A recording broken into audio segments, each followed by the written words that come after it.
Hi viewers, do you have a correct approach when you practice essay writing? I have often observed that students often do some common mistakes. They don't have a correct mindset and this prevents them to get a good score. IELTS students often worry too much about grammar. They believe that examiners are looking for complicated grammatical structures. So they think that they need to use passives, conditionals, compound sentences, etc. in the essay. So they approach the IELTS exam with a grammar mindset. They appear for the test with their heads full of grammar structures to impress the examiner. They write very long and grammatically incorrect sentences that are very difficult to understand. This approach is more likely to hinder you than help you. There is no need for a deeper analysis of grammar. It is better to use grammar you are comfortable with and reduce the amount of mistakes you make. Trying to write overly complicated sentences leads to grammar mistakes, and this will lead to lose marks in many different areas. According to the examiner's marking scheme, you need to use a mix of simple and complex sentences. This obviously means that you should use complex sentences in your writing, but it doesn't mean that you should make all the sentences complex. All Band 9 essays are a mixture of both simple and complex sentences. If you focus on the other area of exam, complex sentences will come naturally. Complex sentences are not actually complex. This is a common misconception. Actually, they are very simple.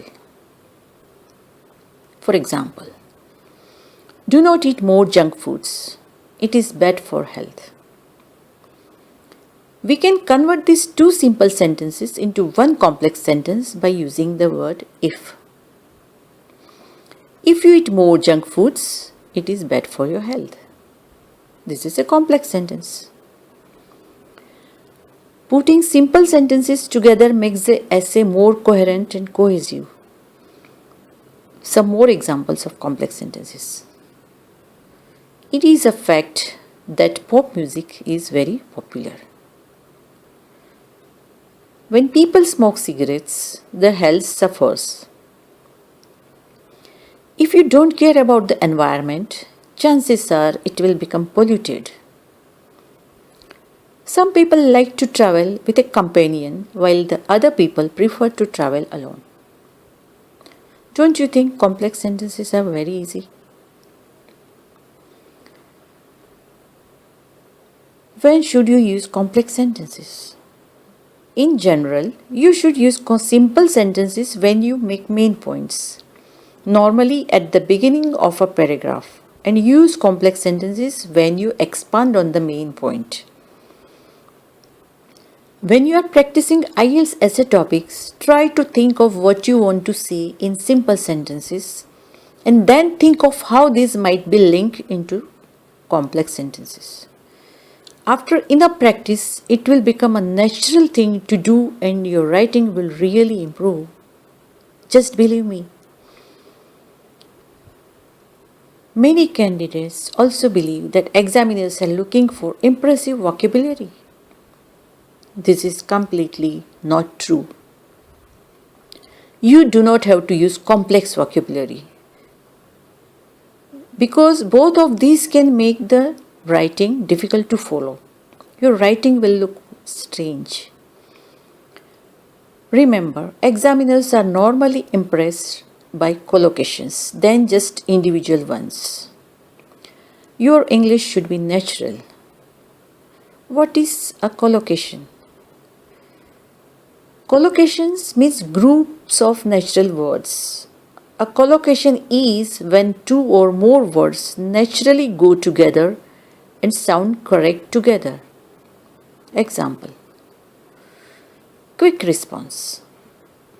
If you say fast response, it is wrong. Heavy rain. You cannot say strong rain. Heavy traffic to describe a lot of traffic. High temperature. You cannot say tall temperature. IELTS is not simply a test of how much difficult vocabulary and grammar you can use. It also tests your ability to do easy things with the language, like making a simple sentence that contains no mistakes. Many people don't do the easy things well. Many students forget to use simple words like and or but. At the same time, they overuse words like moreover and furthermore. Many IELTS students become obsessed with linkers, words or phrases that link ideas together in a paragraph. That is like firstly, secondly, furthermore, moreover. There is nothing wrong with using linkers, and they can certainly help you to write good paragraphs. But if you think that using these linking words will help you to get 7 band, you are wrong. You can use and or but as many times as you want. The examiners will not notice. But if you use moreover, furthermore, more than once, the examiner will notice straight away. These words do not get you a high score. These words become a problem when they are the only thing that students care about. Examiners care much more about the content between these words. If you want to impress the examiner, you need to use good vocabulary related to the question topic. So the topic specific vocabulary is more important. Do more reading and make a note of the natural collocations and phrases. What is important is the relevancy of the ideas. If you develop your reading ability and your critical thinking skills, both can help you with IELTS. Also, keeping up to date with what is going on in the world by reading international newspapers or magazines will definitely help you. Always check Google or a dictionary before you attempt to bring a new word into your essay. Be prepared not to use the word if the context doesn't call for it. Precision and clarity are more important than variety in good writing. An introduction is a very important element of your task 2 essay writing. Practicing introductions can really pay off even if you don't follow through and write a full practice essay every time. Many students get stuck at the beginning. They don't know how to respond to the question in the introduction. It is very important to know the paraphrasing techniques for the paragraph 1 introduction. For paraphrasing, you can use a synonym, an opposite word or related word. There are many techniques. I have already a video for this on my channel. Please watch it. Unfortunately, many candidates do not give a deep answer and they give a shallow answers in their body paragraphs. They mention a few different ideas and cannot develop any of them in detail. Practice explaining your idea in as much detail as you can. The ability to do this could really benefit your writing score. Many students, when I give them the essay topic, straight away they say, I don't know anything about this topic. They almost shut down before they start. If you have a question with a topic that you feel you know little about, don't stress out. Don't get frustrated. Push yourself to generate ideas and keep it light and enjoyable. Negativity can kill the creativity. If you have a negative mindset from the beginning, this will crush your ability to write a good essay.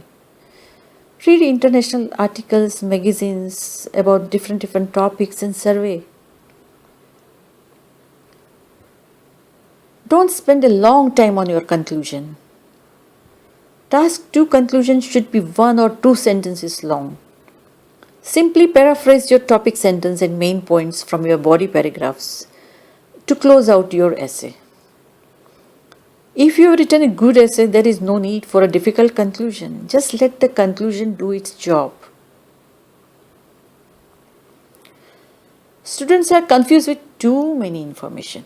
Many students read so many essays, go through different websites on the internet and get confused that which method is reliable or which advice is correct.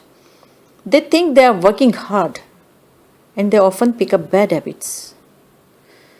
It is completely avoidable if you have a trustworthy source. It is a human tendency to attract to the shiny object and chase something new.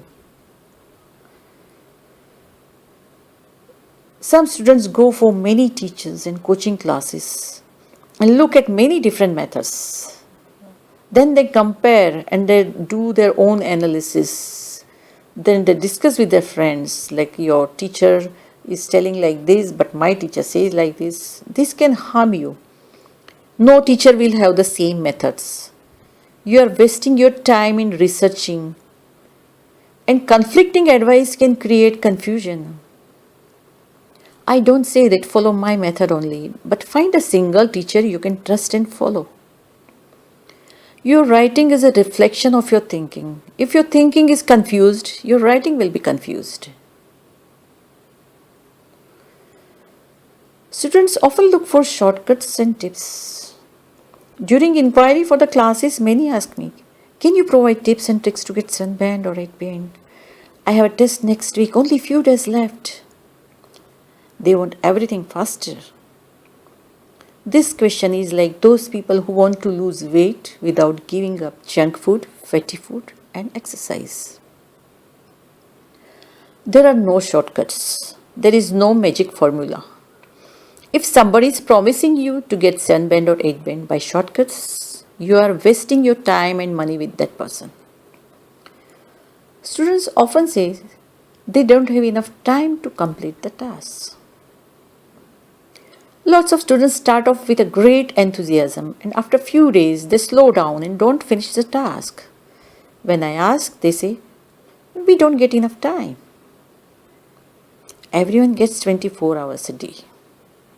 We all have our obligations. If IELTS is important to you, you should make time. You need to be firm. Invest 30 to 40 minutes every day. A small amount of time can go a long way if it is invested consistently. Many students have trouble thinking about the essay topic because they have gone through an education system where memorization is the main way of learning. So they just memorize. Their main focus is to get IELTS certificate with good score rather than to become a proficient in the language. They just do the exam practice. Learning exam rules and language rules cannot help you to develop your imagination and creativity in your essay writing. IELTS test is not a test to check your intelligence or talent. It is also not correlated with your English level. I have seen that students who have no problem communicating in English also fail their writing test. It even happens with native English speakers too. Have a positive mindset and try to focus on your long-term goal. Find out your weak area and work on it. Practice wisely. Change your fixed mindset into a growth mindset. You are already capable of creative thinking at all times. But if you have to strip away the imaginary mental blocks that you have picked up along the way to wherever you are today, I hope my advice will help you and you will improve your essay writing. All the best.